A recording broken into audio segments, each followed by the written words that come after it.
We all know someone like this. The person who walks into a room, takes over the conversation, and immediately starts one-upping everyone else's stories. They always have to be the loudest and most dominant person at the table. It is easy to look at that kind of behavior and assume this person is overflowing with self-confidence. But psychology tells us a very different story. When we witness that kind of overwhelming dominance, our instinct is to assume that person holds all the power. But clinical psychology requires us to look past the performance. To understand why this aggressive armor exists, we have to look at the foundational work of Alfred Adler, who mapped Arrogance, boastfulness, and a need to dominate are never signs of actual strength. Instead, they operate as a heavy defensive mask. The louder and more aggressive the outward behavior becomes, the more terrified the person hiding inside actually feels. This armor reveals exactly what it was built to protect, a person who feels far too small to survive without it. The psychologist who first mapped out this behavior was Alfred Adler. Adler defined a specific condition called the Inferiority Complex. This is a crushing psychological state where a person firmly believes they are completely unable to cope with life's real, everyday problems. Carrying around the constant pressure of that inadequacy is exhausting. No human being can endure that level of psychological stress forever, so they have to find a way to get some relief.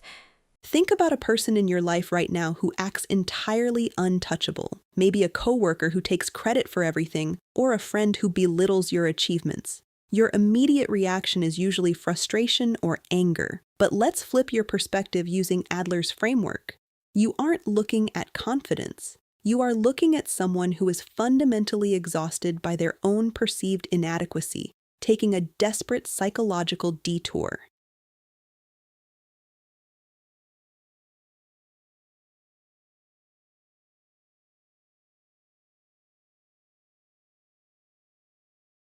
But because they feel entirely too weak to take practical, grounded steps to actually improve their situation, they take a detour.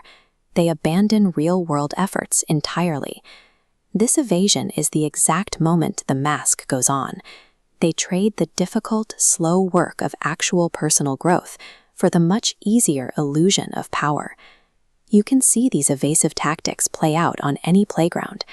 Imagine a boastful child loudly holding court and bragging to the other kids. If you watch closely, you will see that this child is actually terrified of failing in front of their peers. They talk big specifically so they do not have to actually participate in the game and risk losing. Adults do the exact same thing. A domineering boss or an overbearing friend will artificially limit the challenges they take on. They bully others simply to feel strong, without ever having to take a real professional or emotional risk. This toxic evasion tactic isn't a cure for the inferiority complex. It is an escalation. When the shared human reality feels too threatening, the mind constructs an artificial reality where the individual is completely untouchable. The louder the boasting becomes, the more severe their internal disconnect from the real world actually is. Adler called this reaction the superiority complex. This defense system shoves genuine problems out of the way for a fake reality. These individuals shift focus toward an artificial goal of superiority, completely disconnecting from the shared side of life. For anyone suffering from this complex, avoiding the pain of real-world failure will always matter far more than putting in the effort to achieve authentic success. The more powerless a person feels, the larger their fantasy has to become. The illusion of superiority has to scale up massively to counterbalance their hidden terror. Adler used a very stark example to illustrate this extreme end of the spectrum. He noted that a murderer might feel a highly personalized, completely illusory sense of supreme power simply by holding a weapon. In the absolute worst cases, this manifests as a delusion of godhood. The individual seeks total omniscience, immortality, or unassailable dominance over everyone around them. This desperate pursuit of a supreme, untouched position is just the ultimate expression of a mind trying to elevate itself above inescapable human problems because it feels entirely too weak to solve them. Bringing this back to your own life changes how you walk through the world. The next time you face a domineering personality, you can see straight to the specific, scared feeling of inferiority the person refuses to acknowledge. It reveals a clear difference in paths. True confidence is quiet, grounded, and focused on actually solving real problems. Arrogance is never an expression of strength. It is simply a desperate broadcast of an inner weakness.